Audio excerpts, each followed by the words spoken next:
Le TSLH est en mode estival, mais ça ne nous empêche pas de vous présenter la liste très préliminaire de Pascal pour le repêchage 2025. 32 espoirs à surveiller pour le prochain repêchage. Pascal vient vous décrire sommairement les cibles très tôt pour cette saison 2024-2025 menant au repêchage de la Ligue nationale. On vous rappelle que l'épisode est une présentation de barbenoire.com et si vous souhaitez afficher sur le podcast ou sur le site de toutsurlehockey.com, écrivez-nous à l'adresse courriel disponible dans la description de l'épisode. Sur ce, bon podcast.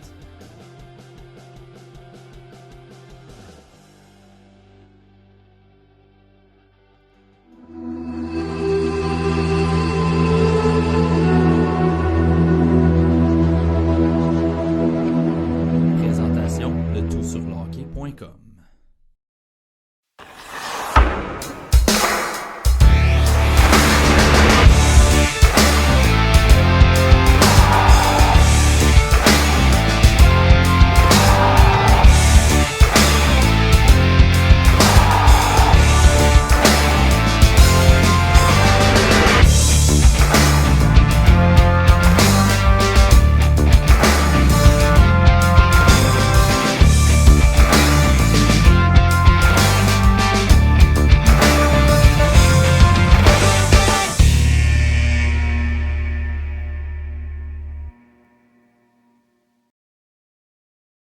Bonjour tout le monde, j'espère que vous passez un bel été jusqu'ici.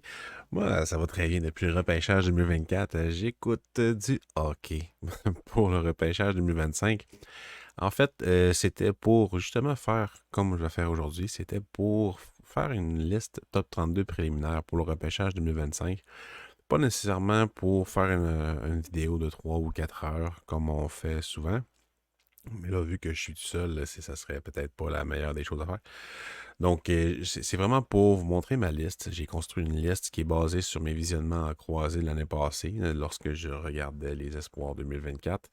Et durant l'été, dans les 3 dernières semaines, j'ai raffiné un peu mes visionnements sur les Européens, sur les joueurs en dehors de la CHL, via des matchs internationaux, des matchs NCAA, USHL et européens, là, évidemment.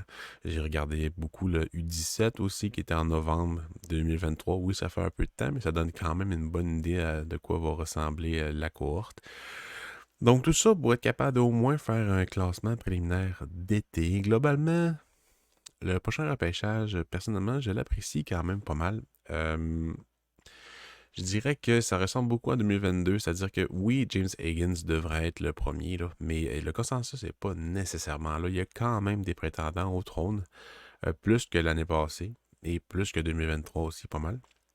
Donc, ça devrait quand même être intéressant. Au niveau de tendance, oui, il y a beaucoup de centres. Et il y a beaucoup de gros bonhommes dans le top du repêchage. Après ça, je dirais qu'il y a vraiment beaucoup de petits attaquants, mais il n'y a pas de tendance claire, genre c'est un repêchage de défenseurs, c'est un repêchage comme 2003 qui a beaucoup de tout, puis très talentueux, très profond. Je pense qu'il y a de la profondeur dans le repêchage, il y a quelque chose à aller chercher d'intéressant, mais ça manque de rugosité un petit peu. Mais c'est sûr que là, on est en été, on est l'été avant le repêchage. Le repêchage est dans 1 an. Fait que tu sais, il y a plein de joueurs qui vont avoir leur année de repêchage puis qui vont augmenter dans les listes, qui vont nous en montrer beaucoup. Donc, il ne faut pas s'étonner si c'est pas les 32 joueurs qui se retrouvent dans mon top 32 de la fin d'année, même dans lui préliminaire, parce que la saison n'est pas encore jouée. Donc, c'est des observations surtout sur leur saison de 16 ans et certains leur saison de 17 ans. Donc, on va y aller très rapidement. C'est pas pour vous faire un portrait précis de chacun. Je vais vous les présenter globalement, sommairement. C'est plus le mot que je cherche. Et on va y aller là-dessus. C'est pas une vidéo que je vais faire live sur Patreon. C'est plus quelque chose que j'ai fait aujourd'hui, le 18 juillet de soir. Fin d'après-midi, début de soirée après souper. Pour faire ça tout seul, tranquille, puis y aller à mon rythme. J'espère que vous allez apprécier la vidéo. Évitez pas N'hésitez pas à commenter, à venir discuter avec nous sur les réseaux sociaux. Je vais essayer de répondre à toutes les questions. Donc, rang 32. Rang 32, j'ai mis Donato Bracco, 5 et 10, 161 livres. C'est un défenseur du programme américain. Très dynamique, un peu dans la même veine là, que Lane Hudson, Cole Hudson. C'est un petit défenseur très, très, très intelligent, qui est très dynamique avec la rondelle, qui est un expert au niveau de la transition, va aller chercher beaucoup va chercher des points avec sa première passe, en fait, parce que il véhicule vraiment bien entre les joueurs en raison de sa mobilité, mais en offensive, je trouve que au même âge, il fait moins de revirements, pardon, que les frères Hudson du programme américain. Pas nécessairement parce qu'il y a plus de talent et tout, mais il y a peut-être moins, pas nécessairement moins de créativité, mais il prend juste moins de risques. Peut-être un peu plus cérébral comme joueur. Fait que dans le fond, ça donne des jeux efficaces, quand même créatifs aussi, que tu utilises sa mobilité pour aller de gauche à droite, pour ouvrir les lignes de passe et tout. Mais tu sais, il manque de force, ça c'est sûr et certain. Son tir est pas aussi fort que les frères Hudson, mais quand même sa tête est, euh, est bien présente. Au 31e rang, c'est Adam Benak. Pour ceux qui suivent le hockey junior, ça devrait être un nom qui vous dit quelque chose quand même. C'est un The Next One au niveau de la République tchèque, mais il est 5 et 7, 157 livres. C'est un centre.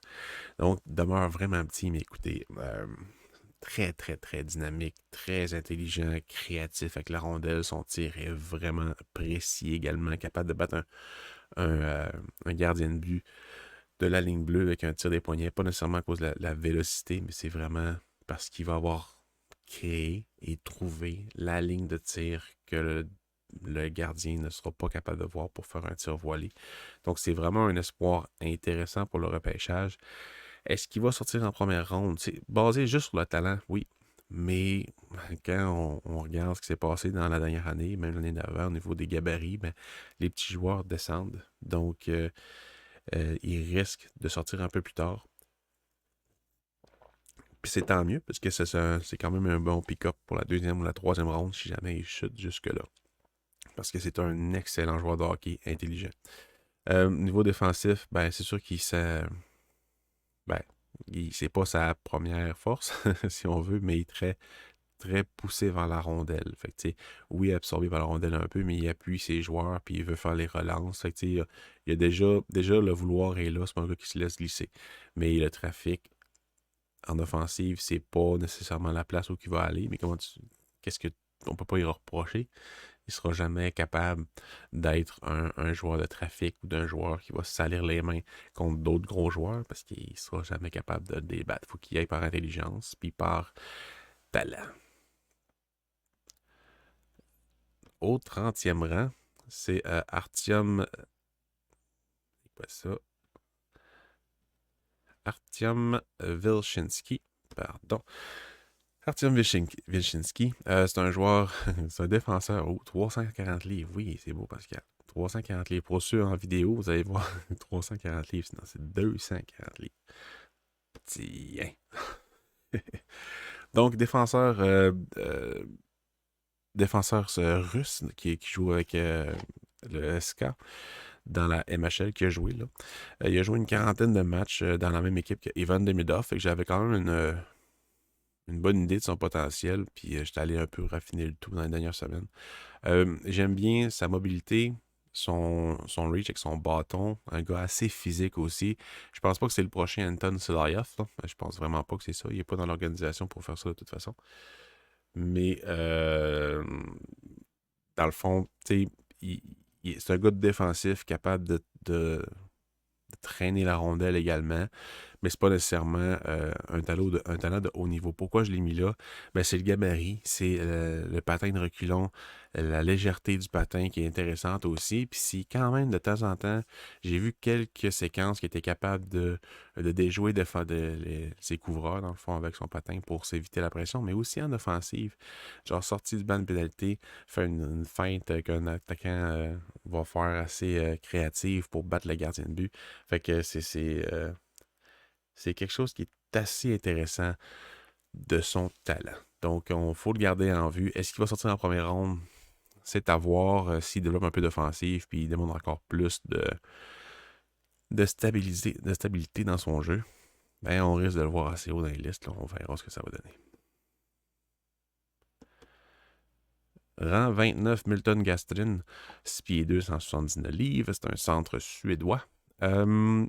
Lui, j'ai la misère à le voir dans un potentiel top 6. Je le vois très bien dans un potentiel top 9, sur le troisième trio, parce que c'est vraiment un gars de ligne droite qui a un très bon patin, qui va foncer au filet, qui a quand même la créativité pour trouver ses coéquipiers.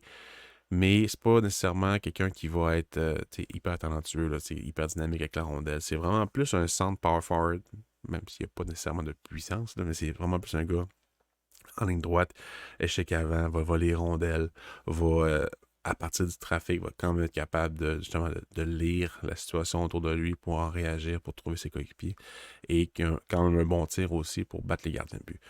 Faut pas s'attendre à un potentiel incroyable, comme je disais, là, mais ça demeure un espoir de qualité pour une fin de première ronde, début de deuxième ronde. En ce moment, on est très tôt, comme je l'ai dit précédemment.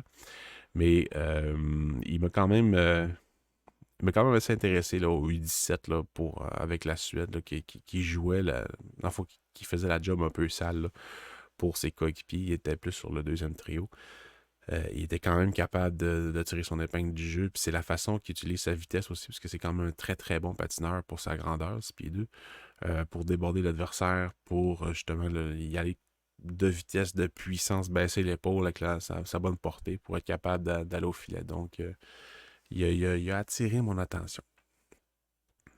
Au 28e rang, Victor Hecklund, le frère de l'autre, le frère de William Hecklund de San Jose. Il ressemble vraiment beaucoup à son frère, en fait. Très dynamique, très porté vers la rondelle, mais beaucoup de pression en offensive pour aller chercher le disque. Pas peur d'aller dans le trafic le long des bandes aussi, de s'impliquer physiquement, d'utiliser son corps pour essayer de protéger ou de séparer le porteur de la rondelle. Mais c'est sûr qu'il est petit, hein. Il est très faible physiquement, donc il se fait battre, mais il est quand même capable. C'est pas quelqu'un qui va tomber souvent sur le derrière, sur la glace. Il est pas facilement débalancé, si on veut. Fait que je pense qu'il y a quand même une bonne force au niveau des jambes. Puis, son tir est correct, plus précis que véloce, mais va quand même être capable de s'en sortir en raison justement de sa mobilité, de comment il met de la pression, puis qui est dynamique là, autour du filet. Donc, il y a du talent. Je crois que c'est plus un fabricant de jeu, justement, parce qu'il fait tout à quand même à grande vitesse, va créer son offensive aussi avec ça. Puis, c'est pas juste en périphérie, c'est aussi dans le trafic avec un gars sur le dos qui va être capable d'ouvrir les lignes de passe pour aller chercher. Fait que tu sais, j'ai la misère encore à y trouver un profil à Victor Hecklund, parce que je vois le talent, ça c'est sûr et certain. Mais il a joué en hockey à Allsvenskan, il a été très bon dans cette ligue-là. Mais c'est ça, j'ai hâte de voir son année de repêchage pour, bon, ok, est-ce que c'est plus un gars d'énergie avec un peu de talent ou vraiment un fabricant de jeu high octane, dans le fond, avec un bon moteur qui est capable de manipuler l'adversaire avec son talent. C'est à voir. Philippe Ekberg au 27e rang, 5 et 10, 168 livres. C'est un ailier gauche. C'est suédois. C'en est un que, il y a quelques années, on voyait peut-être un peu plus haut. Pourquoi il est plus bas? C'est parce que beaucoup de finesse, beaucoup de jeux en périphérie, pas beaucoup d'implication physique, se laisse glisser dans sa zone. C'est vraiment pour ça qu'il est loin dans ma liste. Cette année, il va falloir qu'il me prouve d'autres choses qu'être capable de battre les gardiens de but avec des jeux spectaculaires, parce que ça arrive, là, mais tu sais, c'est pas juste ça le hockey. Je veux qu'il en amène plus sur la glace pour vraiment le mettre plus haut, parce que le talent, il est là. Écoute, il y a vraiment un tir puissant, c'est sa façon, tu sais, les toe drag avant de lancer, comme Bédard fait, tu sais, ça, il y a vraiment une bonne arsenal de lancer pour aller chercher l'écran, pour battre les gardiens de but avec un tir voilé. C'est quelque chose qui est capable, mais il va y aller tout le temps de loin. Il va tirer de loin. Il va essayer de déjouer. Mais c'est bien beau de jouer, mais à un moment donné, il faut que tu fonces au filet, il faut que tu ailles dans le trafic pour payer le prix, pour pouvoir les battre, les gardiens de but. Fait que, il y a ça qui me tanne un peu. Quand il joue avec des joueurs de talent, c'est sûr qu'il est avantagé par sa créativité, par sa lecture du jeu. Mais en fin de compte, il faut que lui aussi soit capable de mener le jeu, puis que même s'il joue avec des joueurs un peu moins bons, mais qu'il soit capable de ressortir peut-être le gars le plus travaillant sur la glace pour être capable de produire. Fait qu'il y a ça, qui joue un peu dans mon évaluation. Mais écoute, c'est déjà assez intéressant comme joueur de hockey. Là. On va se dire, si t'es capable de ramasser un Ekberg en fin de première ronde ou en début de deuxième, écoute, c'est quand même un très bon travail, selon moi. Parce que le talent est là. Au 26e rang, défenseur Oliver Sostrom. Sostrom, bref, 5 et 10, 165 livres. C'est un petit joueur, encore une fois. Vous allez voir, il y a beaucoup de petits il y a beaucoup de petits joueurs dans le repêchage, que ce soit en avant ou en arrière. Euh, Très, très mobile. Écoute, une mobilité assez élite pour transporter la rondelle. Un gars très intelligent aussi. Il est capable de jouer en défensive, en offensive d'une très bonne manière. Bon bâton. Intensité est là aussi. Il est vraiment prêt à tout faire pour faire sa job, en fait. Niveau offensif, capable de diriger un avantage numérique de façon magistrale. Il a très bonne passe, toujours la tête levée, va bouger le long de la ligne bleue et va aller même en arrière du filet, que ce soit avec la finesse ou avec en rapidité pour ouvrir les lignes de passe. Tu sais, on le dit souvent, là, mais c'est ça le profil qu'on recherche souvent dans les défenseurs petits, c'est-à-dire un gars mobile, capable de manipuler l'adversaire et d'être trompeur dans ses intentions. Puis c'est exactement ça. Là, il faut qu'il travaille sur sa puissance, qu'il travaille sur son tir, mais tu sais, d'après moi, ce ne sera jamais quelqu'un qui va lancer de loin nécessairement avec le lancer de la ligne bleue, mais il va quand même amener de la polyvalence pour foncer vers le gardien de but ou s'avancer vers le gardien de but puis la passer transversale en vendant le lancer en premier. Fait que tu sais, il y a vraiment quelque chose à aller chercher, selon moi, là, chez Oliver Sostrom pour runner un power play dans le national de hockey. J'espère juste qu'il va prendre 1 ou 2 pouces cette année puis une coupelle de livres. Repêchage avec un gardien de but en première ronde, Joshua Ravensburgen.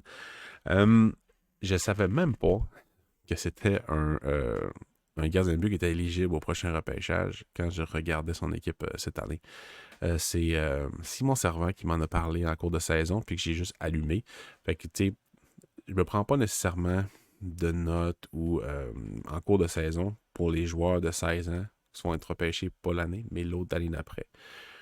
Sauf pour les principaux que tu n'as juste pas le choix de voir parce qu'ils sont tellement talentueux puis ils jouent avec les meilleurs joueurs du repêchage 2024 souvent. Fait que tu les remarques. Mais Ravensburgen, je pensais que c'était un nouveau Rager. Je pensais qu'il avait 19-20 ans tellement qu'il est bon.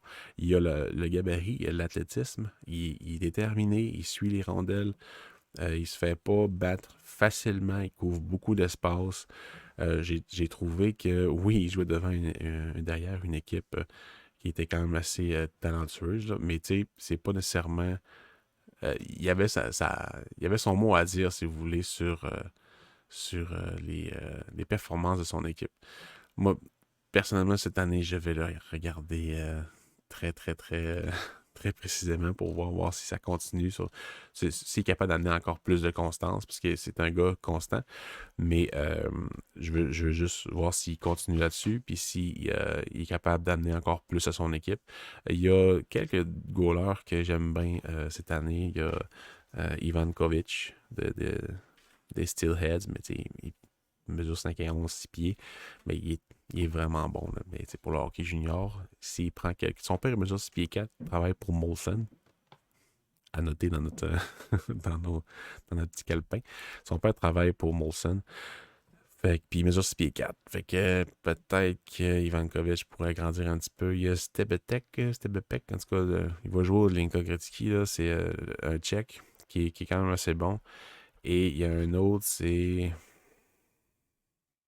Je ne me rappelle plus son nom, c'est quoi? C'est un Finlandais qui est quand Kotajärvi. Non, ça, défenseur. Comment il s'appelle déjà? Je me rappelle plus c'est quoi son nom. Bref, c'est pas grave. Bref, une année, je vais me rappeler, puis je vais vous le dire. Mais très, très bon gardien de but finlandais. Pour le junior, il reste à voir son année de repêchage s'il va être capable d'amener son jeu à un autre niveau pour vraiment attirer l'attention des recruteurs. Donc, au 24, j'ai Jackson Smith, défenseur de 6 pieds 3, 190 livres. Lui, probablement que j'aurais pu le mettre plus haut à cause de sa stature, parce que c'est un excellent patineur. En tout cas, un des gars qui m'a impressionné au 17 pour amener la rondelle au filet. Très bonne main. Il utilise sa portée, sa force physique pour se détacher de ses couvreurs, pour aller au filet. Marche pas tout le temps, mais c'est pas grave. C'est souvent très bien timé avec ses coéquipiers pour pas être dangereux pour son équipe. Donc, c'est vraiment un défenseur qui m'a intéressé à ce niveau-là, capable de runner un power play aussi, très bon lancer. C'est juste la stabilité dans sa zone. T'sais, il a quand même un bon bâton, va être physique, mais c'est juste l'ensemble de son jeu est très intéressant. C'est juste que des fois, il y a des crampes au cerveau, des mauvaises lectures. C'est vraiment la constance de ses lectures du jeu, de sa prise d'information qui va dicter un peu sa saison et son rang de sélection également. Donc, c'est vraiment quelqu'un à garder en vue si vous aimez les défenseurs très, très, très modernes. C'est vraiment un défenseur moderne qui, en plus, a un grand gabarit. Donc, je pense qu'on pourrait pas mal l'aimer pour le repêchage. Au 23, c'est Conrad Fundrek des États-Unis. 5 et 11, 174 livres. Encore un petit attaquant, un centre, un des gars les plus dynamiques avec la rondelle du repêchage. Très bon patineur aussi. Mais il est tellement trompeur avec le disque. À 2 contre 1, il est vraiment bon pour juste faire des no-look pass. Dans le fond, vendre le tir en regardant le filet, puis aller d'une passe à droite direct sur la palette à son coéquipier par-dessus le bâton. T'sais. C'est un gars qui est rempli de finesse. Puis qui est intense aussi sur la patinoire. Mais il est faible physiquement. Fait qu'à 1 contre 1, il y a beaucoup de difficultés. Fait que ça a un impact quand même sur sa défensive parce qu'il faut qu'il batte l'adversaire avec justement son patin, puis son intelligence, puis son bâton. Fait que tu sais, il va en défensive, mais si tu vois que c'est pas sa force principale. Fait qu'il va falloir qu'il travaille là-dessus. Surtout sur la force de ses jambes parce qu'il est facilement débalançable, si on veut débalancer. Tu peux faire tomber facilement si tu t'impliques un peu physiquement. Fait qu'il y a ça qu'il va falloir qu'il travaille pour la prochaine saison. C'est un gars que j'ai vraiment hâte de voir dans le programme. Donc, il va falloir regarder ça à vue s'il joue dans le programme. J'ai pas regardé si... dans le fond, j'ai regardé le U17. Il était dans le U17. Mais c'est pas c'est pas un late. Fait qu'il devrait jouer dans le programme U18 cette année avec l'Amérique, là, aux États-Unis. Mais j'ai pas regardé si c'était le cas. Donc, on verra bien. Un autre Américain, LG Mooney, 5 et 7, 150 livres, n'ayez droit. C'est la future coqueluche, je crois, des observateurs hockey. Si l'année passée, en novembre, vous avez été à l'affût de sa célébration d'après-but dans un 3 contre 3 contre la République tchèque. Écoutez, il était dans sa zone, fait un petit poke check d'une passe un peu boboche des deux tchèques, fait une échappée, puis il a battu le gardien de but. Puis sa célébration avec rapidité, c'est un dab à genoux, avec un bras dans les airs comme ça, à genoux. Puis il a glissé sur la moitié de la patinoire. C'est même pas une blague. Je vais faire un texte justement sur lui dans pas long. Puis je vais mettre la vidéo. Là. Ridicule. Ridicule comme célébration. Mais tu sais, il y a tellement... Tu le remarques en tout temps, ce joueur-là. Oui, il est petit, là, 5 et 7, 150 livres, mais excellent tir, précis, fait ce qu'il veut avec une rondelle. Il y a beaucoup de finesse, mais il y a beaucoup de combativité aussi. Tu sais, le présentateur du programme parlait de Caulfield en le regardant, puis je peux comprendre, mais c'est pas nécessairement Caulfield. Caulfield s'impliquait physiquement un peu moins que Mooney. Mooney va essayer quand même de s'impliquer physiquement, d'aller sous les couvertures, en restant en bas, puis à utiliser justement son gabarit plus petit à son avantage. Ça ne fonctionne pas tout le temps, évidemment. Mais il y a tellement du dynamisme. Il n'arrête jamais. C'est vraiment un avion de chasse en offensive. Il va essayer les feintes, déborder l'adversaire. Il y a beaucoup de rapidité. Il va aller quand même en défensive pour essayer de s'impliquer puis bloquer des shots, comme Fundrek un peu. Mais c'est ça. C'est de travailler sur la force physique puis sur sur le jeu d'ensemble qui va être intéressant. Puis je suis sûr et certain que ce gars-là va être adoré par ceux qui suivent un peu le repêchage. Fait qu'il va probablement être top 10 dans certaines listes de gens qui l'adorent, tout comme Lane Hudson l'était. Mais même si j'adore LG Mooney, l'important c'est de le mettre au bon endroit et non pas trop haut pour flasher parce que tu l'aimes. C'est pas une compétition de qui le met plus haut, c'est une compétition de qui le met à la bonne place à long terme. Fait que c'est ça. Sacha Boumediene, un défenseur suédois qui a joué dans USHL cette année, 6 pieds 283 livres. Très intéressant comme défenseur, très intelligent. Ça lui a fait vraiment du bien de jouer dans USHL cette année parce qu'il a développé son jeu physique. Il a développé son habileté avec la rondelle dans le trafic, à relancer la rondelle sous pression, puis ça fonctionne bien. Mais c'est ça, tu sais, il y a juste, ça arrive qu'avec la rondelle, ben, il y a les crampes au cerveau, des fois la puck, elle va pas à bonne place, met un peu ses coéquipiers dans le trouble. En offensive, il est capable de runner un powerplay, capable de tirer au filet, d'amener ça au filet même avec la finesse, mais je vois pas la créativité, il n'est pas assez trompeur. C'est tout ce mot-là que je dis, mais c'est ça pareil. Il n'est pas capable d'influencer nécessairement à fond ses adversaires, ses couvreurs pour créer de l'offensive comme d'autres avant lui ou comme Braco même au 32e rang. Fait que tu sais, Sacha Boumediene au 21e rang, je trouvais que c'était un bon rang pour lui pour être plus haut vu son gabarit puis son habileté avec la rondelle. Si cette année, qu'il va jouer dans la NCAA, si cette année ça va très bien au niveau de la création de l'offensive, puis continue au niveau de la défensive à être bon avec son positionnement, son bâton, ben c'est ça qui pourrait finir plus haut sur ma liste. Mais pour l'instant, je l'ai mis là. Au 20e rang, c'est Cameron Schmid, un Canadien, 5 et 8, 150 livres. Il y a beaucoup de 150 livres, vous allez voir là. Un ailier droit, écoute, un des gars les plus fun à regarder jouer avec LG Mooney cette année-là. C'est vraiment un plaisir de la regarder jouer de la regarder aller jouer. En tout cas, bref. Au U17, il essaye tellement des trucs. Il a besoin justement d'un gars défensif qui va être capable de le couvrir, mais lui aussi capable de jouer défensivement. Il est quand même capable d'être utilisé pour jouer dans sa zone, mais c'est pas sa force. Sa force, c'est vraiment l'offensive, de créer des trucs, de faire des échappées, des 2 contre 1. Et c'est un gars en possession de la rondelle qui va être difficile à couvrir avec la panoplie de feintes, la panoplie de son arsenal qui est incroyable pour être capable de battre 1, 2, 3 ou plusieurs joueurs autour de lui.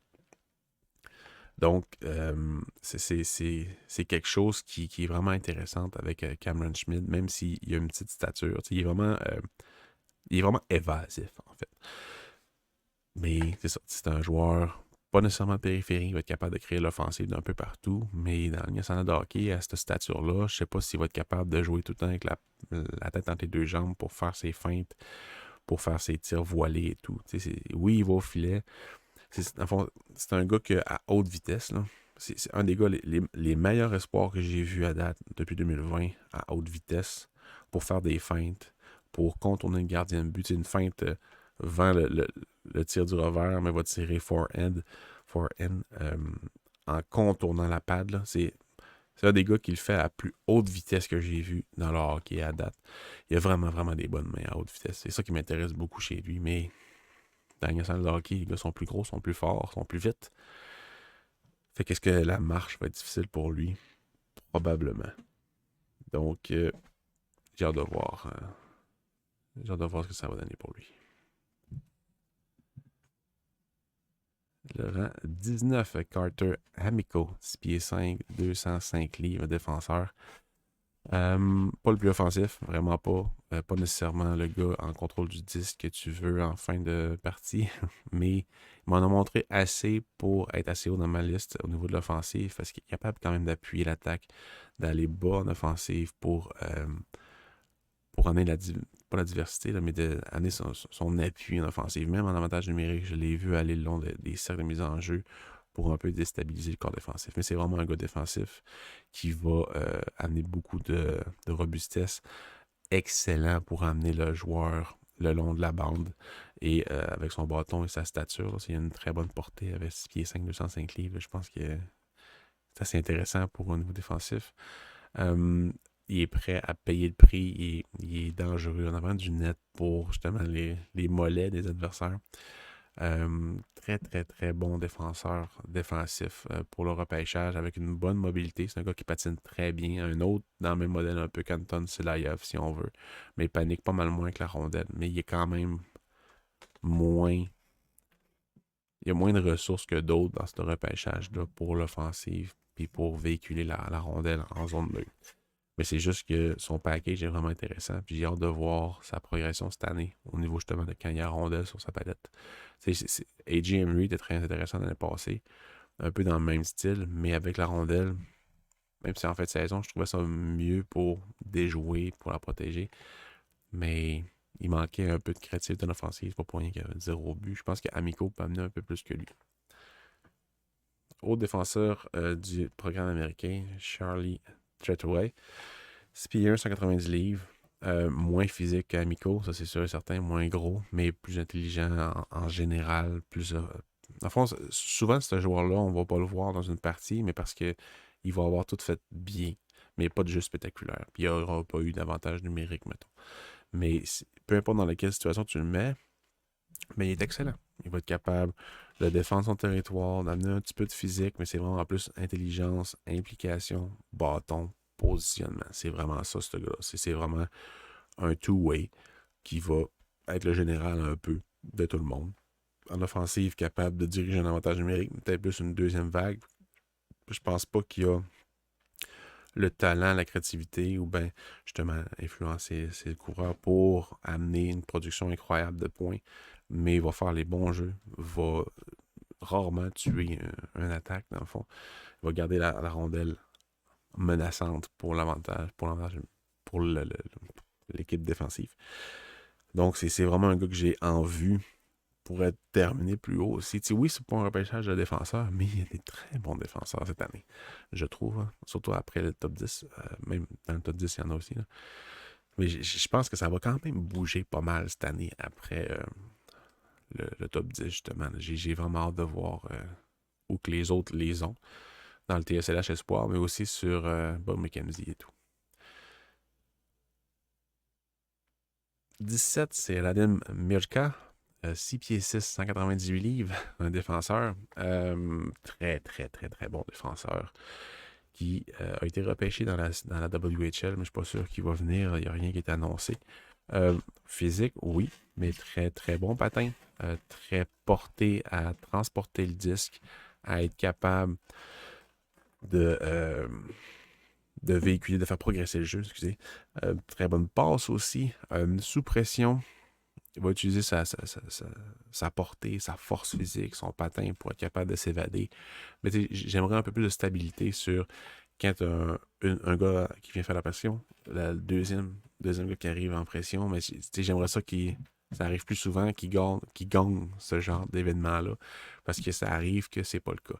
Mais en offensive, qui a un excellent lancer, capable d'être créatif, c'est vraiment un gars qui a un impact sur la glace, puis son frame va vraiment l'aider là-dedans. Il n'est pas gêné de sa stature, dans le fond. Ça arrive souvent que les gars de 6 pieds 5, 6 pieds 4, 6 pieds 7 vont être gênés de leur stature.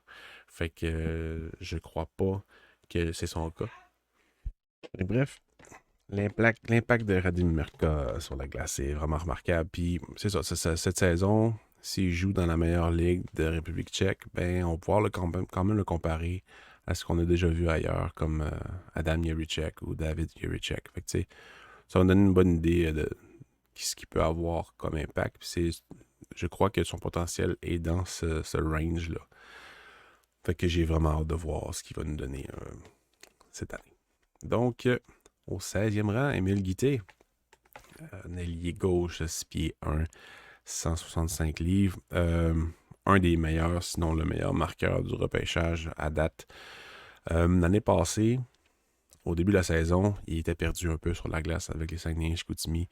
N'arrivait pas à utiliser son tir, à se placer convenablement, était souvent en retard. Son arme principale n'était pas utilisable pour lui, fait que tout son jeu ne fonctionnait pas.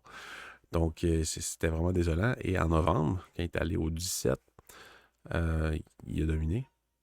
et il est revenu comme un homme changé. Donc, il n'a jamais regardé en arrière ensuite.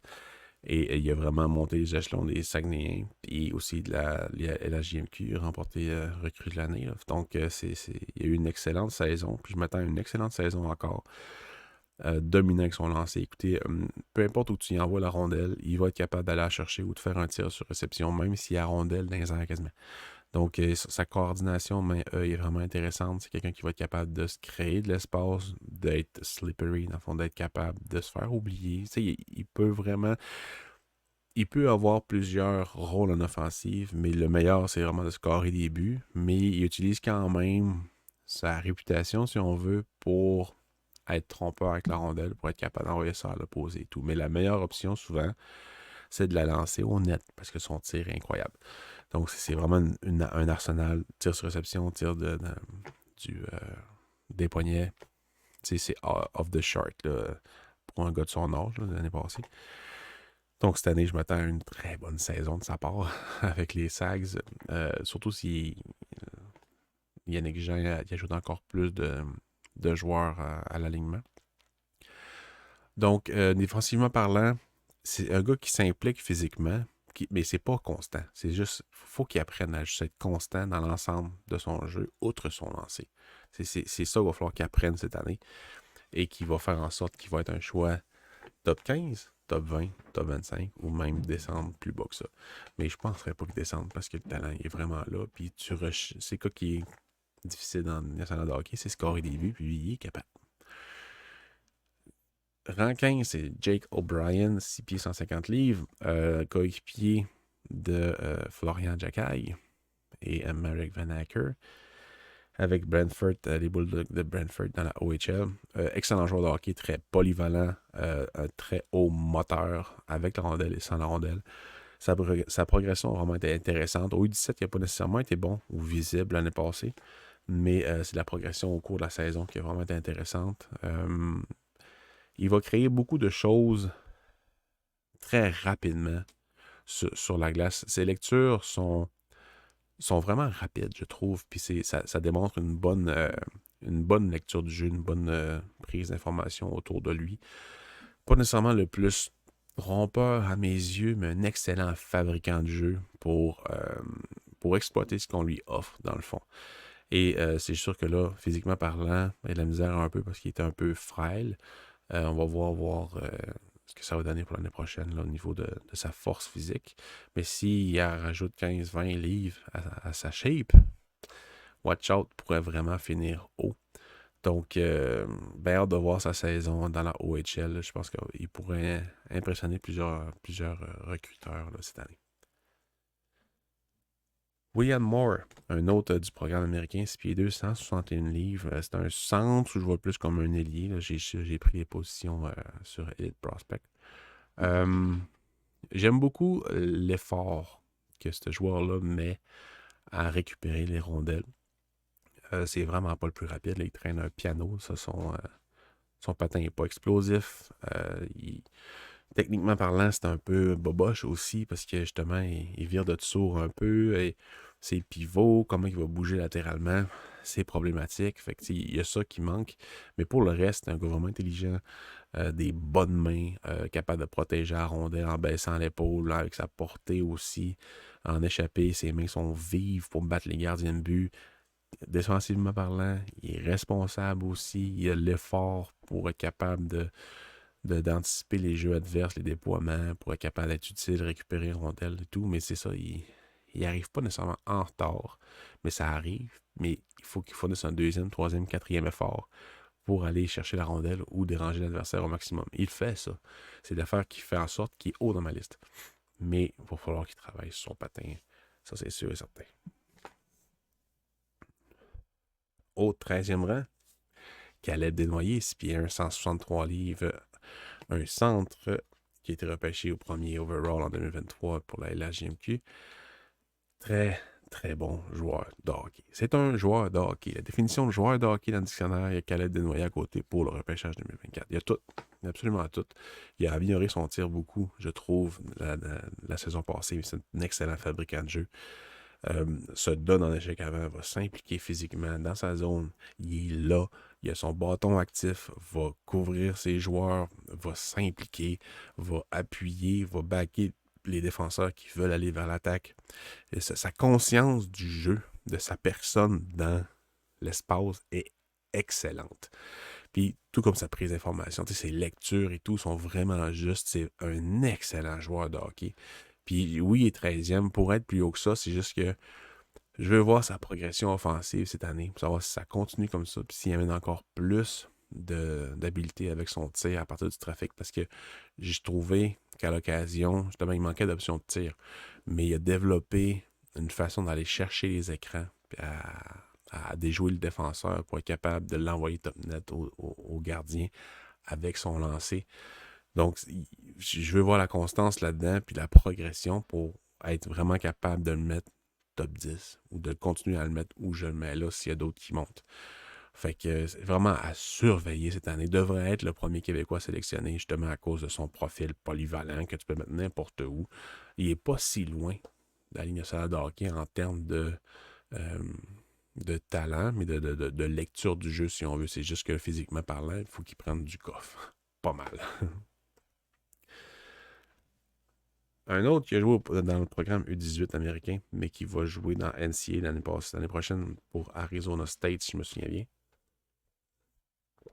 C'est Colin Potter au 12e rang. 5 et 9, 161 livres, un allié gauche. Un autre joueur en possession du disque qui est incroyable. Sinon le meilleur patineur du repêchage 2025. Vraiment, vraiment, vraiment dynamique avec la rondelle. Va être capable aussi de déjouer les joueurs à haute vitesse. A des capacités aussi pour ralentir le jeu. Son tir est très bon aussi. Des mains vives autour du gardien de but pour l'envoyer. Pour être capable de déjouer du revers ou forehand ou five hole. Très, très, très intéressant. Petite tendance à jouer tout seul un peu en possession du disque. Là. Pas parce qu'il ne voit pas les options, mais parce que justement, il veut faire la feinte, veut faire le jeu qui va vers le filet. Mais tu peux aussi l'envoyer défensivement parce qu'il va bloquer les tirs. Il va s'impliquer pour mettre de la pression sur les attaquants adverses. Fait qu'il y a ça qui est intéressant avec Colin Potter. Puis je me disais que j'aurais aimé ça le voir avec le programme américain, mais c'est le meilleur l'année passée avec les 17, un des meilleurs. Fait que je pense qu'il voulait passer à autre chose puis voir une compétition un peu plus relevée ou plus physique. Fait que je pense que c'est quand même une bonne option pour lui. J'ai quand même hâte de le voir dans cette ligue-là pour savoir s'il est capable de produire un point par match, mettons, parce qu'il a le talent pour être vraiment bon. C'est pour ça que je l'ai mis 12e dans ma liste. Gardez en tête. Malcolm Spence au 11e rang, 6 pieds 2, 192 livres, un ailier gauche. Pourrait jouer peut-être au centre éventuellement, là. Mais je vois plus comme un ailier gauche. Très bon dans les deux sens de patinoire, va s'impliquer physiquement.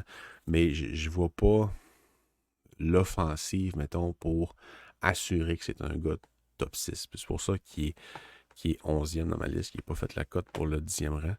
Mais tu sais, c'est un excellent joueur junior, Malcolm Spence. C'est vraiment, vraiment intéressant à voir aller. Il a les capacités physiques. Comme je disais, il s'impliquait. Son bâton est excellent défensivement. Va appuyer ses défenseurs, même si c'est un ailier. C'est pour ça que peut-être au centre éventuellement, parce que justement, il est vraiment responsable. Puis il joue un peu en centre. Mais avec la rondelle, peut-être un peu moins facile pour lui d'être full créatif, là, mais full créatif, en effet. Mais va quand même être capable de tirer son épingle du jeu à partir du trafic, puis simplifier un peu le tout. Je le vois vraiment comme un complément élite là, pour deux coéquipiers talentueux qui va juste raffiner un peu le tout, ou bien rendre ça un peu moins compliqué comme chimie de trio, dans le fond. Capable d'amener ça au filet, un peu comme Ryan Leonard faisait avec Will Smith puis Perrault. J'ai hâte de voir. Parlant de finesse, Jakob Wozniak, oui. Wozniak, je vais corriger ça pour ceux qui sont en visuel. Poup. Enregistré. Masqué. Donc, suédois, un ailier suédois, probablement capable de jouer au centre aussi. Pas beaucoup d'agressivité, mettons, on va dire. Mais très bonne portée. Vraiment, il veut contrôler la rondelle. Il est capable de déjouer n'importe qui devant lui en utilisant tous ses attributs. Va être créatif aussi avec la rondelle. Avec Sohlstrom, son défenseur, c'est vraiment beau à voir aller euh, en Suède, dans le fond, pour en avantage numérique, même à 5 contre 5. C'est deux gars qui se trouvaient sur la patinoire en offensive, puis étaient capables de battre n'importe qui, créer du chaos aussi. Son tir pourrait être meilleur, mais vraiment précis également. Vraiment précis, en fait. Euh, pourrait être un peu plus trompeur avec la rondelle, un peu plus impliqué. Dans le fond, c'est vraiment un attaquant talentueux à bon gabarit qui a tout ce qu'il faut, mais manque un peu de constance ou d'éthique pour tout mettre ensemble soir après soir. C'est vraiment ça. Mais si tu regardes le talent brut de ce joueur-là, c'est sûr que c'est un top 10. Fait que, fait que c'est ça. Donc, c'est un. Désolé, il fallait que je regarde mon téléphone, j'avais une notification. Donc, ouais, Suédois, talentueux. Je sais pas si ça va être le deuxième Suédois choisi. Il y a quand même quelques candidats, mais selon moi, il va sortir assez haut à cause de son gabarit et de son niveau d'habileté. C'est juste qu'une équipe qui va le sélectionner. Il va falloir qu'il travaille avec lui pour la constance, puis sur l'implication physique et dans les deux sens à patinoire, si on veut. Un joueur qui pourrait être plus haut, Ivan Ryabkin, 6 pieds 170 livres, c'est un centre ailier russe qui a joué en MHL, qui a produit en fou. Un excellent joueur de hockey en possession du disque. Il a aussi un excellent lancer, capable d'aller chercher les écrans, battre les gardiens de but, tir sur réception. Il a tout ce qu'il faut, mais souvent en périphérie dans la MHL. Pas nécessairement un gars qui va aller dans le trafic, mais il va être capable de terminer ses mises en échec avant et en échec arrière. Mais c'est jamais nécessairement pour aller voler la rondelle. C'est vraiment plus la rondelle est plus là, je vais être plaqué parce que à la place de tourner en rond, je vais finir dans la bande, surtout. Finir ses mises en échec, dans le fond. C'est vraiment ça. Fait qu'il y a quand même une petite implication physique. Dans sa zone très, très vers la rondelle, va être capable de créer des revirements, récupérer rondelle. Mais tu sais, souvent, c'est parce qu'il va être le troisième joueur sur un porteur de la rondelle, puis que le porteur de la rondelle n'a pas la vision pour voir les joueurs démarquer. Fait que ça, c'est bien beau dans la MHL. Pas sûr que ça fonctionnerait dans la CHL, et encore moins dans la Ligue américaine, et encore moins dans la Ligue nationale de hockey. Fait que j'ai quand même des réticences sur lui. Mais niveau talent, c'est un top 5. T'sais. Fait que c'est ça que je vais voir cette année, parce que je sais qu'il est haut dans plusieurs listes, mais gabarit, il est fort, il est très rapide aussi, très bon patineur, très smooth quand même. C'est pas quelqu'un qui était à 100 à l'heure tout le temps. Son rythme de jeu est très russe. Et très, je vais y aller quand ça vaut la peine. Suzuki est un peu comme ça aussi. Là. Quand il a à être rapide, il va être rapide, mais la plupart du temps, never too high, never too low. Fait que c'est un peu ça pour lui, mais c'est un des plus talentueux cette année. Défenseur, Logan Hensler, qui a joué pour les U18 programme américain cette année, qui va jouer, je pense, pour Wisconsin. Je demande à Simon Saint-Laurent, puis c'est ça qu'il m'a dit. Cette année, 6 pieds 2, 196 livres.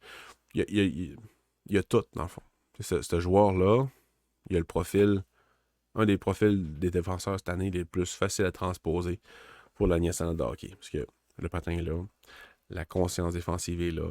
C'est un gars qui est capable de diriger un avantage numérique, qui va prendre les bonnes décisions, peu importe la situation. Tu peux le mettre, faut qu'il te manque un but, quand tu as un but d'avance, quand tu as une égalité, tu peux le mettre en début de période, fin de période, n'importe quel duo de défenseurs, puis il va te donner tout le temps la même affaire. Il est très constant. Il n'y a juste pas, selon moi, la capacité ou le talent pour être un défenseur de 60 points, de 70 points. T'sais. 40-50 points, selon moi, c'est pas mal son top, ce qui est très bon, on va se le dire. Est-ce que c'est un défenseur de première paire? C'est approuvé. Je pense que ça pourrait être le cas en raison justement de son habilité dans les deux sens de la patinoire.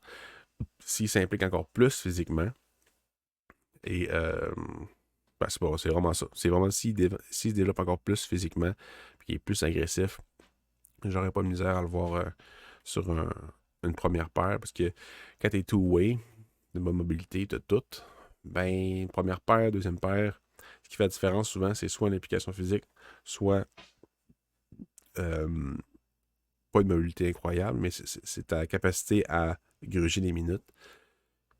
Puis si tu as une capacité physique plus que les autres, c'est là que tu vas aller gruger encore plus de minutes, je crois, pour être évalué comme un défenseur de première paire. Fait que lui, c'est ça que je vais évaluer cette année. Puis il va dans une bonne ligue, peut-être pas une bonne équipe, mais une bonne ligue pour être capable de faire ça.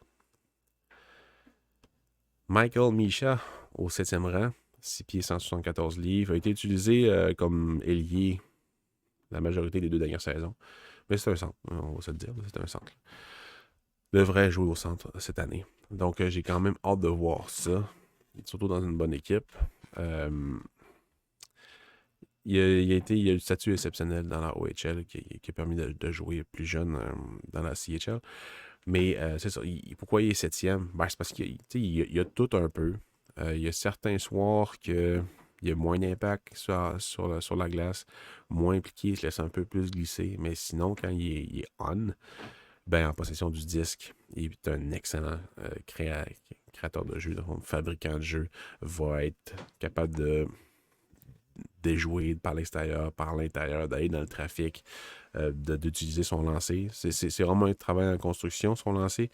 Un chantier en construction, son lancer. C'est pas nécessairement sa mentalité première de battre les gardiens de but avec son élan, mais on voit la qualité du tir.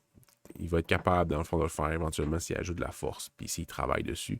C'est le genre de joueur, selon moi, qui a une excellente éthique de travail, puis qu'il coche des cases. Bon, ça, je ne l'ai pas encore, je vais travailler là-dessus. Je dirais pas comme Crosby, là, mais il travaille. Tu vois qu'il y a une bonne éthique. C'est juste qu'il faut qu'il travaille sur sa constance, puis sur à tous les soirs être capable d'avoir un impact dans toutes les sphères du jeu. C'est très jeune pour demander à un joueur de faire ça. Fait que ce qui est bien, c'est qu'il ne s'assoit pas sur son talent. Fait que c'est pour ça qu'il est dans mon top 10, c'est qu'il est capable de tout faire sur la glace, puis d'amener ce rôle-là à un autre niveau par rapport à d'autres. Fait que s'il était 6 pieds 2, probablement qu'il serait plus haut, mais à 6 pieds 174 livres, je pense pas qu'il y ait un problème parce qu'il est quand même dur à tasser. Il a de la force chez lui, il a un centre de gravité assez bas. Puis il est rapide, c'est ça. Il est vraiment dur à contenir. Michael Misha, parce qu'il peut vous donner n'importe quoi pour être capable d'exploiter ce que vous lui offrez. Fait que c'est vraiment un gars à garder en vue pour sa saison. Numéro 6, Cole Resney, 6 pieds 5 pieds 9, 161 livres. C'est un attaquant. Qu'est-ce que tu fais là, Pascal, au 6e rang avec Cole Resney? C'est un candidat très, très potentiel à mon boy cette année. Mais on va attendre avant de le nommer mon boy pour 2025. Écoutez, avec la rondelle, c'est vraiment un gars dangereux. C'est vraiment un espoir dangereux avec la rondelle qui peut faire un peu tout. Il a un excellent lancer de loin et de proche, des mains vives pour battre ses coureurs ou les gardiens de but, va vous vendre tout ce que vous voulez pour être capable de faire complètement le contraire en offensive. Sur l'avantage numérique, il est létal sur les contre-attaques aussi. Au U17, il a fait de l'ombre à McKenna. McKenna qui est, oui, un an plus jeune, un repêchage plus jeune, mais vraiment, vraiment excellent en contrôle de la rondelle. Dans sa zone, vous pouvez le mettre dans les situations difficiles. Il y a l'intelligence, il y a l'éthique, il y a le positionnement, le bâton pour jouer défensivement puis avoir un impact. Donc, tu sais, moi, quand je le voyais en offensive, j'étais impressionné. Puis là, après ça, quand je l'ai vu en défensive utilisé par ses entraîneurs dans les moments difficiles, j'étais intrigué. Vraiment plus. Au début, c'était ma curiosité. Là, c'est je suis très intrigué par ce joueur-là. Physiquement parlant, il est quand même dur à tasser, mais c'est plus par le fait qu'il soit évasif que vraiment parce que il est fort physiquement, mais il est capable d'absorber les contacts, capable d'avoir un avantage sur vous parce que justement, il va utiliser la différence de grandeur et tout. Fait, il va utiliser l'intensité d'un joueur contre lui. Fait que c'est vraiment quelque chose que j'apprécie chez les petits joueurs. Et c'est ça. Fait que un excellent lancer aussi, comme j'ai dit, un arsenal intéressant, va être capable de changer l'angle, aller chercher justement l'écran pour amener une difficulté de plus au gardien de but. Va faire des passes transversales à 2-3 joueurs, mais il va quand même être capable de les faire sans sacrer de revirement. Si sacré un revirement, c'est le premier replié. Fait que tu sais, quand il est sur la glace, numéro 7, généralement, il est pas loin de la POC. Puis, ben, c'est lui qui l'a. Fait que, ou bien il va aller le récupérer. Fait que c'est un gars à garder en vue. Peut-être que je l'ai trop haut. Ça demeure que c'est en année de 16 ans que j'ai regardé. Donc, on verra ce que ça va donner cette année. Mais je crois que ça en est un qui va être assez haut dans les listes là, cette année. Je pense que dans les listes déjà préliminaires, là, il y a plusieurs personnes qui l'ont assez haut. Je l'ai mis 6, pas parce que je voulais l'avoir le plus haut, mais je trouve que son offensive est élite. Mais en plus, il est bon en défensive. Il manque juste le gabarit. Puis s'il est capable d'aller chercher 20 livres dans les prochaines années, 1 pouce 2 pour la grandeur, ça serait le best. On va voir ce que ça va donner. On rentre dans le top 5. Cinquième, c'est le défenseur le plus haut que j'ai mis. C'est Matthew Schaefer, 6 pieds 1, 161 livres, défenseur canadien. Capable aussi de tout faire. C'est vraiment sa mobilité qui est élite pour lui. Un excellent bâton pour courir l'adversaire. Va être capable justement de les amener le long de la bande. Va amener un petit peu un aspect physique aussi. Mais c'est pas nécessairement son rôle. C'est vraiment plus un gars offensif qui va... un excellent joueur pour faire progresser le jeu en transition, transporter la rondelle ou bien utiliser ses coéquipiers pour une longue passe ou une passe courte. Très, très, très sécuritaire, je trouve, la majorité du temps. Mais c'est sûr qu'un gars qui a tout le temps la rondelle sur sa palette, qui va avoir beaucoup de minutes de jeu, mais il va faire des revirements, c'est sûr, c'est tout le temps lui qui a la rondelle. Fait que sous pression, il va falloir qu'il apprenne encore plus à utiliser, oui, sa lecture du jeu, mais ses patins pour se sortir du trouble. Au pire, lober la rondelle il faut qu'il prenne l'expérience, dans le fond, c'est juste ça. Il jouait top 4 cette année dans la Ligue canadienne de hockey. Il aurait peut-être pu jouer top 2 dans la défensive, mais c'était correct, la charge de travail était pas trop impressionnante, puis c'était bien correct pour lui. Offensivement parlant, il est difficile à contrer, difficile à lire aussi, parce que justement, il va mêler son tir avec son patin pour s'ouvrir les lignes de tir. Va être capable aussi d'envoyer ça complètement à l'opposé avec une passe transversale précise une fois qu'il va avoir bougé. C'est lui qui va créer le mouvement défensif pour faire ça.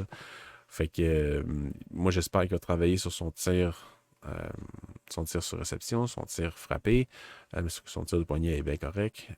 Mais c'est ça. Il faut qu'il travaille un peu sur tout. Comme Logan Hensler, il faut qu'il travaille sur tout. Sauf que je vois un peu plus d'offensive chez Schaefer, qui fait en sorte que je l'ai top 5. Peut-être un peu plus de physique aussi. Un peu plus de vouloir au niveau physique, malgré le fait qu'il soit 30 livres de moins que Hensler. Fait que s'il était 196 livres, selon moi, ça serait quand même assez impressionnant. Mais il y a absolument tout là, pour être capable d'être un défenseur de première paire, voire top 3 dans le national de hockey. J'ai hâte de voir sa saison. Roger McQueen, 6 pieds 5, 190 livres, un attaquant. Très, très bon. Vous allez voir dans le top 4, il y a 2 gros joueurs. Puis les 2 gros joueurs, il y a une question de constance dans leur jeu qui fait en sorte qu'ils ne sont pas top 1 ou top 2. Mais il y a une possibilité qu'il n'y ait pas de consensus au premier.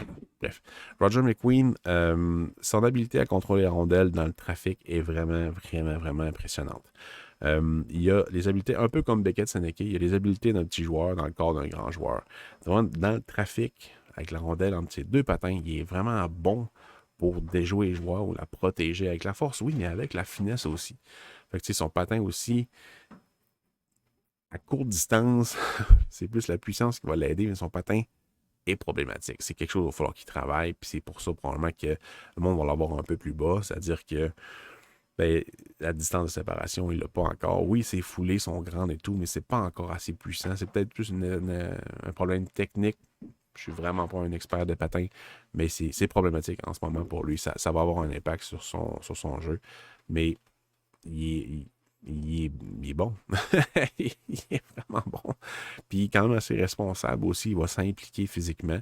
Mais si on compare à Porter Martone, qui va sortir au troisième rang, spoiler alert, ben c'est moins là, c'est moins présent. Mais je trouve que sa constance soir après soir dans les trois aspects est moins problématique que Martone.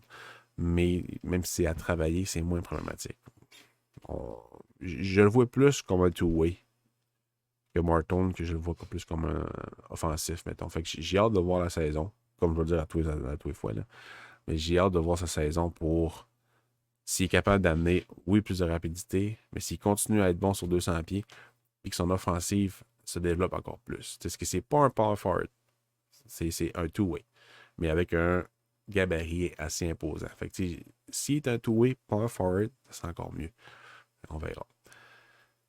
Porter Martone des Steelheads de Mississauga, 6 pieds 370 livres.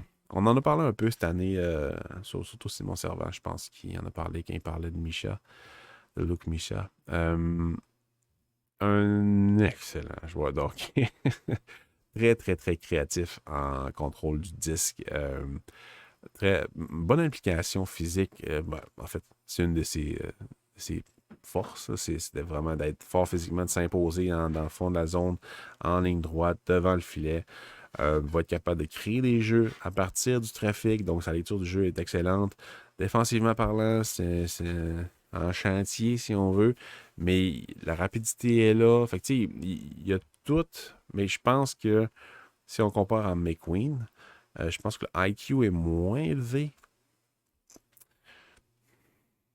À fond, son IQ, c'est des déploiements, des stratégies au hockey, je pense, est moins élevé, mais son hockey sense l'est plus. C'est-à-dire la créativité, faire des jeux, manipuler l'adversaire et tout. Sauf que Porter Martone est un power forward. Fait que, tu sais, lui, il faut qu'il s'implique physiquement, il faut qu'il soit capable de manipuler l'adversaire, pas juste physiquement, mais aussi avec sa créativité pour ça. Fait que tu sais, j'ai comme l'impression que son identité n'est pas encore assez claire pour lui, pour qu'on le voit au premier rang. Mais son nom est là. Son nom est vraiment là pour être au premier rang. J'en parlais justement avec Saint-Lô. Puis, tu sais, je crois que tout le monde va mettre James Higgins en ce moment au premier rang parce que c'est lui qui en a le montré le plus avec le programme américain, puis même à l'international contre des joueurs plus vieux. Mais tout se joue à l'année de repêchage pour le premier rang. Fait que j'ai hâte de voir dans les premières semaines, dans les premiers mois, pour voir si les 3, 4, 5 premiers noms sont clairs pour le repêchage. On verra bien. Mais Porter Martone, pour n'importe quelle équipe, il y a le profil que tu veux sur ton top 6, voire ton premier trio. Fait que, assez intéressant. Deuxième rang, Anton Flundell, 6 pieds, 179 livres. J'ai l'impression qu'il est plus gros que 6 pieds. Quand je le vois jouer, il a l'air plus grand. Un peu le même style. Il fait beaucoup penser à Draisaitl des Oilers Edmonton. Je compare pas ici le potentiel. Je compare ici la façon de patiner, la façon de protéger la rondelle. Très bon patineur, mais un peu lent dans ses mouvements. Pas nécessairement pas fluide, mais pas vif, mais puissant. Puis efficace. C'est vraiment spécial à voir jouer ce joueur-là. Son tir est excellent aussi, très proche du gardien. Il va aussi être capable d'aller chercher les écrans pour les battre de loin. Jouer contre des hommes cette année, ça a super bien été aussi en 2023-2024, donc à sa 16 ans. Ça a super bien été pour lui. Malheureusement, il ne jouera pas au Linka, je pense. Il va peut-être jouer... il ne jouera pas non plus au Summer Showcase, au World Junior Summer Showcase. J'ai pas vu son nom, en tout cas. Ça pourrait, mais j'ai pas vu son nom. Fait que j'étais même déçu que ce soit pas Linka, mais c'est pas la fin du monde. Très responsable aussi dans sa zone, va s'impliquer. En fait, il y a comme tout un peu. Là, la seule affaire qui manque pour vraiment pas être clear-cut numéro 1, c'est pas ça que je veux dire, mais pour qu'il soit reconnu comme un top 3, mettons, par absolument tout le monde. C'est peut-être 1, 2, 3 pouces là, au niveau de la grandeur, parce que justement, t'as McQueen, t'as Martone, qui sont vraiment grands. Fait qu'il y a peut-être ça qui joue un peu contre lui, mais moi, à mes yeux, c'est pas un problème. Parce qu'il va dans le trafic, il contrôle la rondelle, capable de compléter les jeux aussi. En transition, il est excellent, il prend des bonnes décisions. pas nécessairement le plus physique, mais peut absorber les rondelles, n'a pas peur d'être impliqué, justement, de payer le prix. Fait que c'est juste un très bon Suédois, encore une fois. Ça fait du bien cette année, parce que l'année passée, il n'y en a pas eu en première ronde. Cette année, il y en a vraiment plusieurs. Il y en a peut-être plus de ce que je n'ai mis là. Donc, c'est vraiment à garder à l'œil pour la saison à venir. Là. Je pense il va écarquiller les yeux tout le long de la saison. Et numéro 1, James Hagan, 5 et 10, 168 livres, un centre très dynamique, rapide, avec sans la rondelle, impliqué quand même dans sa zone, créatif, évasif, en contre-attaque, avec la rondelle sur sa palette, en avantage numérique. C'est vraiment dur à contenir ce joueur-là parce qu'il va faire tout à haute vitesse, à haut rythme de jeu. C'est ce qui le différencie, selon moi, des autres qui permettent de mettre premier malgré sa grandeur. C'est vraiment ça. C'est son habilité à ressortir en tout temps, à haute vitesse, puis à créer des jeux, puis à mettre tout le monde sur les talons. C'est vraiment ça. Selon moi, il y a une bonne éthique de travail aussi, mais physiquement, je le vois plus fort que son 168 livres, capable d'absorber, de foncer dans le trafic. En fait, de foncer dans le tas, il est capable. Un excellent lancer, plus précis que véloce, mais quand même puissant aussi. Donc, il y a absolument tout pour être un excellent joueur de hockey dans le national de hockey. Va jouer dans la NCAA cette année. C'est avec Boston College, si je me souviens bien. Oui, en tout cas, bref. Fait que, il va jouer contre des hommes cette année et c'est une bonne chose. En NCAA, c'est des hommes, là, peu importe ce que moi, c'est Boston College. Donc, ça va être intéressant de le voir aller cette année là, dans cette équipe-là, qui est un excellent programme, un des meilleurs dans la NCAA là, pour les jeunes joueurs. Devrait jouer une année là, Ligue nationale de hockey l'année prochaine. C'est une très forte possibilité malgré son statut, son gabarit. Selon moi, ça va arriver, là, comme la majorité du temps, comme Celebrini et tout, malgré sa stature, parce que justement, il est tellement polyvalent. Il va probablement produire plus qu'un point par match cette année. Il va marquer beaucoup de buts. Il a toujours fait ça contre des plus vieux que lui. Donc, gardez-le en tête. Selon moi, ça va être le consensus numéro 1, mais il va y avoir débat. J'ai hâte de voir justement ces débats-là, justement à cause de la grandeur de James Higgins. Donc, c'était une vidéo assez rapide là, que j'ai réalisée aujourd'hui. C'était vraiment pas pour aller en détail, parce que oui, je suis capable d'aller en détail, là, mais j'ai pas assez de visionnement, j'ai pas 20 visionnements par espoir pour pousser à fond l'analyse là, pour chaque aspect du jeu. C'était pas ça l'exercice ici, c'était juste montrer mon top 32 préliminaire, pour être capable de faire un portrait global de la cohorte, vous en parler un petit peu, pour pas créer des tendances, mais un peu voir les tendances des jeunes joueurs ici. Vous allez voir, vous avez vu, il y a vraiment des petits joueurs en quantité industrielle. Il y a aussi des très gros joueurs, quelques défenseurs. Fait que, c'est assez diversifié, mais c'est sûr qu'en saison, il y a du monde qui vont descendre, il y a des espoirs qui vont monter, il y a des gros joueurs qui vont être plus hauts, qui devraient l'être dans le classement parce que justement, là, c'est facile à transposer, puis c'est bien correct. C'est ça. Évaluer une cohorte pour la naissance de hockey au repêchage. Fait que on va être là toute la saison. Là, ma liste sort justement vendredi, le 19 juillet pour Patreon. Bonjour tout le monde. Bonjour les rugueux. Et mercredi prochain pour le public, pour tout le monde. Donc, mercredi prochain, c'est le... On s'en fout. Ouais, c'est le 24 juillet. La fête à mon père. Bon, bref, 24 juillet, ma liste va sortir pour tout le monde, la vidéo aussi. Donc, j'espère que vous allez partager, commenter, faites un petit bouton like sur YouTube, sur Twitter, sur n'importe quoi. C'est comme ça que nos trucs sont le plus voyagés. Donc, bonne fin d'été. Bon Inlinka Gretzky aussi pour ceux qui vont l'écouter. De toute façon, on va sûrement être là pour vous en parler. Et je commence très bientôt aussi des textes sur chacun des espoirs que je vous ai parlé et sur eux autres en dehors aussi de mon top 32. Donc, on va être là toute la saison pour vous amener du contenu. Je vous remercie beaucoup d'avoir été là et à très bientôt.